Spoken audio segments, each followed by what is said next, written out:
Hello student, आज हम लोग सीखेंगे एक्सरसाइज नंबर 3.1 का क्वेश्चन नंबर फर्स्ट का सेकंड क्वेश्चन जो है ये भी ग्राफी विधि से हल करना है। इसको करने के लिए देखिए पहले क्वेश्चन दिया गया है 5 पेंसिल तथा 7 कलमों का मूल्य 50 रुपये है, जबकि 7 पेंसिल और 5 कलमों का मूल्य 46 रुपये है। तो एक पेंसिल और एक कलम का मूल्य ज्ञात करना है। तो इसके लिए सबसे पहले देखिए जो पूछ रहा है पहले उसको हम लोग मान लेते हैं। यहाँ पर पहले हम लोग लिखेंगे हल में पहले क्या लिखेंगे, माना एक पेंसिल का मूल्य बराबर, माना एक पेंसिल का मूल्य बराबर x रुपये, माना एक पेंसिल का मूल्य बराबर x रुपये। और फिर हम लोग लिखेंगे एक कलम का मूल्य बराबर, एक कलम का मूल्य बराबर हो जाएगा हमारा y रुपये। ये हम लोगों ने एक पेंसिल और एक कलम का मूल्य लिख लिया। अब देखिए पेंसिलें कितनी है, पहले 5 पेंसिल हैं। 5 पेंसिल का मतलब देखिए एक पेंसिल अगर x रुपये की है तो 5 पेंसिल हो गई हमारी 5x रुपये की। और एक कलम 7 कलम है, एक कलम का मूल्य y रुपये, तो 7 कलम का मूल्य हो जाएगा 7y। और जब इन दोनों को जोड़ेंगे तो टोटल रुपये उसने दुकानदार का मूल्य कितना है, 50 रुपये।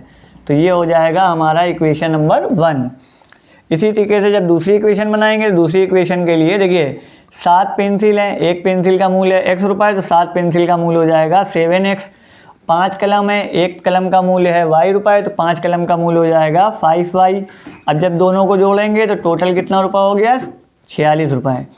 और ये हो गया समीकरण नंबर 2। ये तो हमारा बीजगणितीय रूप हो गया। अब इसको हम लोगों को हल करना है ग्राफी विधि से।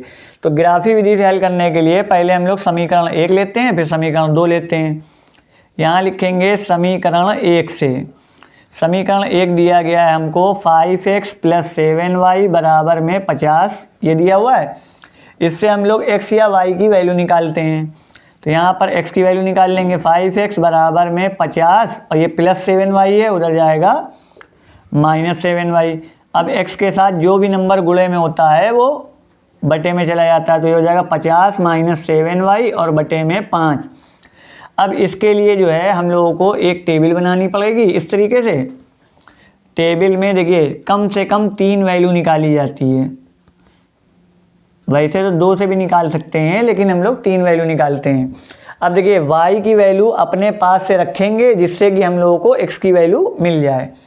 अब क्योंकि देखिए पेंसिल और कलम है, पेंसिल 3 रुपये, 4 रुपये या 5 रुपये की आती है और कलम 5 से 10 रुपये तक का आता है, तो उसी हिसाब से हम लोगों को वैल्यू रखनी पड़ती है। अब सबसे पहले देखिए अगर हम लोगों ने यहाँ पर, और एक चीज़ और ये है कि यहाँ पर बटे में 5 है, तो y की ऐसी वैल्यू रखेंगे जो 5 के गुणे में आ रही हो।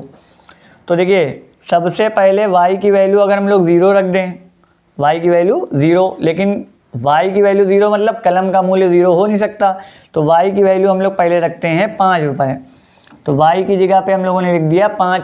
अब इसको हम लोग चाहे तो रफ में हल कर सकते हैं या डायरेक्ट ऐसे ही हल कर देंगे। देखिए y की वैल्यू अगर 5 लिखेंगे तो y की जगह 5 हो जाएगा, और ये 7 गुणे में है y के साथ, तो 7 पंजे हो जाएगा 35।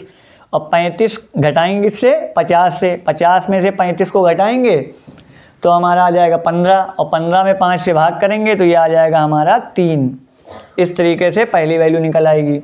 दूसरी वैल्यू के लिए हम लोग यहाँ पर y की वैल्यू 10 रख देंगे। अब जब 10 रखेंगे तो 10 सत्ते कितना हो गया, 70, और 70 को किससे घटाएंगे, 50 में से 70 को जब हम लोग घटाएंगे, साइड में रफ काम कर लेते हैं, तो ये हो जाएगा हमारा 70 में से 50 गया 20, बड़ी संख्या माइनस की, तो 5 चक्को 20, तो ये आ गया हमारा -4, -4 आ गया। अब जैसे 5 रखी है, 10 रखी है, चाहे तो हम लोग 0 भी लिख सकते हैं। अगर हम लोग देखिए 0 लिखेंगे तो यहाँ y की वैल्यू 0 हो गई, तो 7 का गुणा 0 से करा तो ये 0 हो गया। अब जब 0 हो गया तो 50 में से 0 घटाएंगे तो 50 बचा, 50 में 5 से भाग करेंगे तो ये आ जाएगा हमारा 10। ये समीकरण 1 से वैल्यू निकाल ली। इसी तरीके से हम लोग समीकरण 2 से वैल्यू निकालेंगे। अब जब समीकरण 2 से वैल्यू निकालेंगे तो यहाँ पर समीकरण 2 दिया गया है 7x + 5y बराबर में 46, तो ये हो जाएगा 7x बराबर में 46 - 5y। अब x के साथ जो भी नंबर है वो बटे में चला जाएगा, तो ये आ गया 7 बटे में आ गया। तो अब इसकी टेबल बनाएंगे।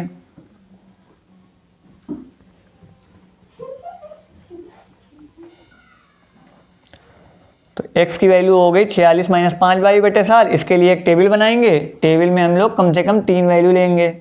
अब यहाँ लिखी x और यहाँ लिखी y। अब देखिए y की वैल्यू अपने पास से रखेंगे।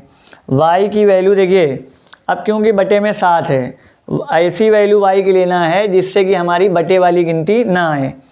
तो यहाँ पर y की वैल्यू अगर हम लोग 0 लेंगे तो 0 रखने पे 5 का गुणा 0 से करा तो ये हो गया 0, और 46 में से 0 घटाएंगे, 46 7 से कटेगा नहीं, इसलिए हम लोग y की वैल्यू 1 लेंगे। जब y की वैल्यू 1 लेंगे तो ये हो जाएगा 46 माइनस 5 गुणे 1 और बटे में 7। तो 5 का नम कितना हो गया 5, 5 को 46 में से 5 घटाएंगे तो बचेगा 41। 41 भी 7 से नहीं कटेगा, इसका मतलब 1 भी नहीं ले सकते हम लोग। फिर हम लोग 2 लेंगे। जब 2 लिखेंगे यहाँ तो देखिए 2 से 5 दूनी 10, 46 में से 10 गया 36, तब भी नहीं आएगा। फिर 3 लेंगे, 5 3 15, 15 को जब 46 में से माइनस करेंगे तो 6 में से 5 गया 1, ये भी नहीं आएगा, 31 आ जाएगा। फिर 4 लेंगे, 5 चक्को 20, इससे भी नहीं आएगा। फिर 5 लेंगे इसी तरीके से, 5 पंजे 25। जब 25 लेंगे तो यहाँ पर देखिए 46 माइनस 25 और बटे में 7, 6 में से 5 गया 1, 4 में से 2 गया 2, तो ये आ गया हमारा कितना 3। y की वैल्यू अगर 5 लेंगे तो x की वैल्यू कितनी आ गई 3 आ गई हमारी। फिर इसी तरीके से y की अब कोई दूसरी वैल्यू लेंगे। दूसरी वैल्यू लेने के लिए यहाँ पर y की वैल्यू 5 ली है। अब यहाँ पर अगर हम लोग जो है 5 की जगह पे 6 ले लेंगे तो ये हो जाएगा 6 पंजे 30, 46 में से 30 घटाएंगे तो भी नहीं आएगा। तो फिर 7 लेंगे, 7 पंजे 35, 7 से भी नहीं आएगा। 8 पंजे 40, 8 से भी नहीं आएगा। 9 पंजे 45, 9 से भी नहीं आएगा। 10 पंजे 50, 10 से भी नहीं आएगा। फिर हम लोग लेंगे 11, 11 पंजे 55, 55 में से जब 46 को घटाएंगे तो 9 बचेगा, 11 से भी नहीं आएगा, तो आएगा हमारा 12, 12 पंजे 60, 60 से आ जाएगा। देखिए जब हम लोग 12 लेंगे तो यहाँ पर 12 पंजे 60, और 10 में से 6 गया 4, और 5 में से 4 गया 1, 7 दूनी 14, वो भी माइनस का 2 आ जाएगा।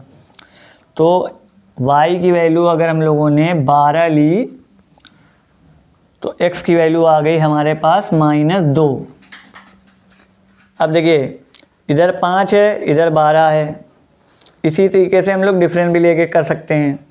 देखिए 5 लिया, 12 लिया, अब ज़रूरी नहीं माइनस में भी वैल्यू रख सकते हैं हम लोग इसको निकालने के लिए। y की वैल्यू अगर हम लोग देखिए यहाँ पर y की वैल्यू अगर जैसे 12 लिखा था वैसे y की वैल्यू यहाँ पर अगर हम लोग -1 ले लें तो माइनस माइनस हो जाएगा प्लस, 46 और 5 हो जाएगा 51, 51 7 से कटेगा नहीं। फिर 2 ले लेंगे तो 5 दूनी हो गया 10, 10 ये हो जाएगा 46 प्लस 10 और बटे में 7, तो ये हो जाएगा 56 बटे 7, 7 अट्ठे 56।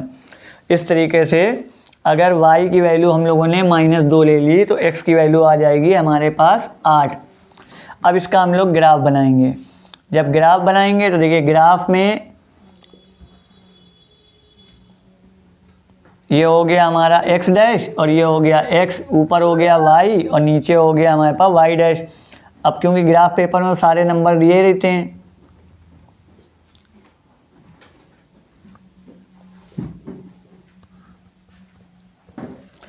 तो ये हो गया 1 2 3 4 5 6 7 8 9 और ये हो गया हमारा 10 और ये हो गया 0।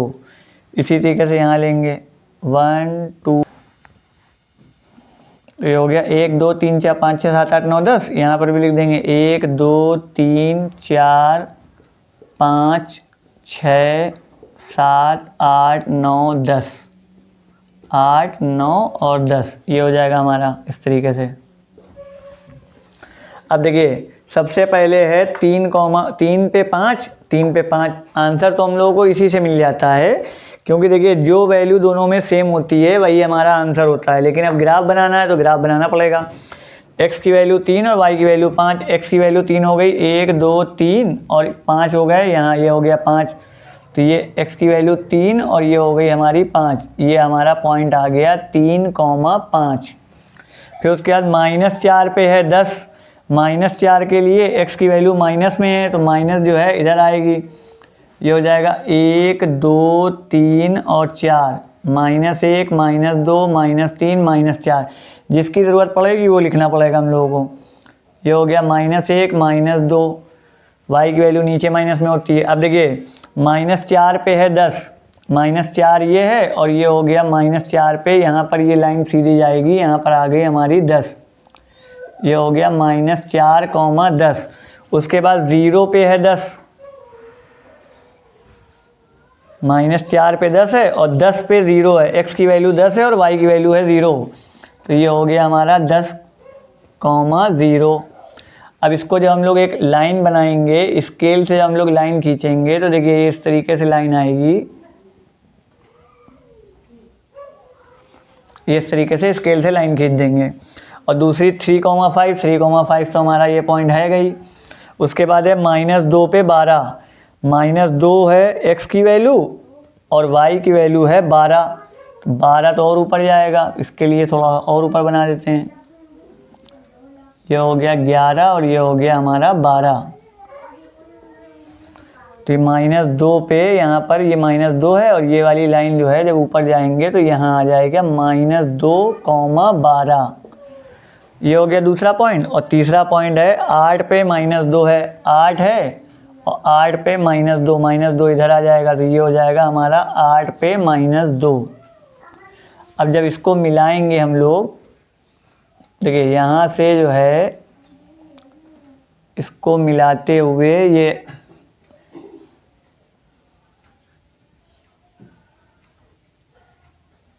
इस तरीके से लाइन जाएगी। स्केल से खींचेंगे तो हम लोग का बिल्कुल परफेक्ट आएगा। तो यहाँ पर ये 3,5 पे दोनों लाइनें एक दूसरे को कट करेंगी। तो इसका मतलब हमारा आंसर हो जाएगा 3,5, यानी कि x की वैल्यू हो गई 3 और y की वैल्यू हो गई 5। तो देखिए हमारा आंसर हो जाएगा, एक पेंसिल का जो मूल्य था, एक पेंसिल का मूल्य था x रुपये और x की वैल्यू आ गई 3 रुपये। और एक पेन का, एक कलम का जो मूल्य था वो था हमारा y रुपये और y की वैल्यू आ गई 5 रुपये। तो इस तरीके से हमारा ये ग्राफी विधि से आंसर निकल आएगा।